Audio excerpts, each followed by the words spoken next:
There's three types of lassos. There's the freeform lasso, so let's hit L to get to the lasso tool. And the freeform lasso tool works if you just click and drag around, that forms a shape. So let's say I just wanted to roughly grab this baby's head. You'll notice that isn't working because I already have a selection. Let's hit Control D. So I just want to grab this baby's head. I can just Control C, Control V, and now we have it on its very own layer. Fantastic. Here, let's go back one more step. The next type, after the freeform lasso tool, there is an option to feather that. Always leave anti-alias on unless you need to do something very pixel perfect, generally for web design. Let me step back one more time. The other type is the polygonal lasso tool, and this is the one that I use by far the most. And the way that this works is all you do is you click, click, click, and between every point, a line forms. So it works kind of like a pair of scissors in this way. So let me make it so you can actually see when I click. There we go. And now, whenever you click, a line forms between each of those clicks. And in that way, you can cut out any shape you want. Now, let's say you've made a selection and you want to add to it. The way to do that is by holding down Shift and then adding to a selection. Now, let's say you start adding to a selection. You go a little bit too far. Hold down Alt, and then you can subtract from that selection. Control doesn't really do too much. It's not used that often here. You double click to close the selection. Now, one piece of advice that I have for you with the lasso tool is don't start a selection with it, because trying to cut around a complicated shape would take forever and you wouldn't be that accurate. Instead, start with something like the quick select and then move to the lasso tool. It's good for those final touches. So as far as technique, just zoom in a bunch, see if it's actually working on and off. So I'm just using the space bar to pan around to see where it's working and where it's not working. And I can see there's a little bit of a problem here. If you accidentally click it, you can always hit Escape to get out of it. So there's a little bit of a problem right here. I held down Alt, and now I can click these to get rid of it. Now let's say you are starting with a brand new selection. Something I suggest is, instead of starting on the edge, most people will start on the edge. See how that's the very edge of it?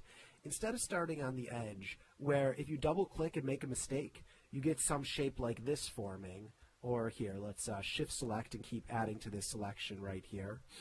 So here we go. I accidentally double click, and I get a shape that I don't want. Instead of starting on the edge, start in the middle. And that way, if you double click,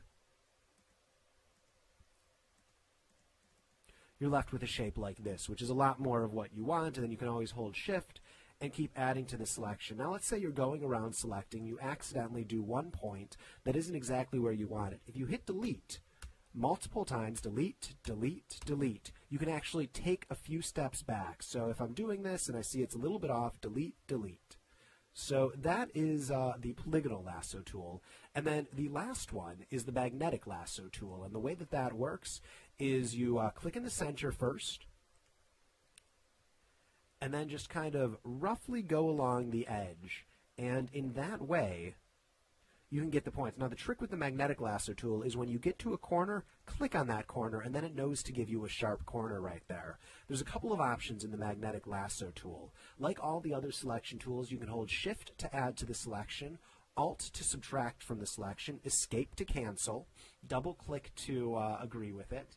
But then also you can set the width. The width says how far from the exact place that the cursor is do you want it to look for a border. So if this is 10 pixels away from a border, here we go. My computer's lagging a little bit right now.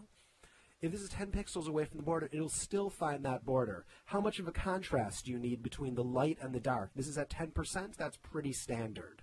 And then frequency, how often do you want it to set it to a point? And when I say set to a point, that's just saying how many pixels do you want between every actual point that's set. You can always set a point manually by double-clicking while using the magnetic lasso tool. One other thing that you can do with the magnetic lasso tool is, if you're already using it and you hold down if you hold down Alt, it will actually turn into the polygonal lasso tool automatically, temporarily. And then if you let go of Alt, it'll turn back into the magnetic lasso tool again. So that's a way to switch between those two tools, using them simultaneously. If you do have a tablet, you can affect the sensitivity of how large of a width it looks for the edge right there. So those are the three lasso tools. And remember, these are the polygonal and magnetic lasso tool are mostly used to do changes after you've already used the quick selection tool or the wand tool, and the lasso tool is generally used just for rough areas. To deselect, hit Control D, and that's the lasso tool.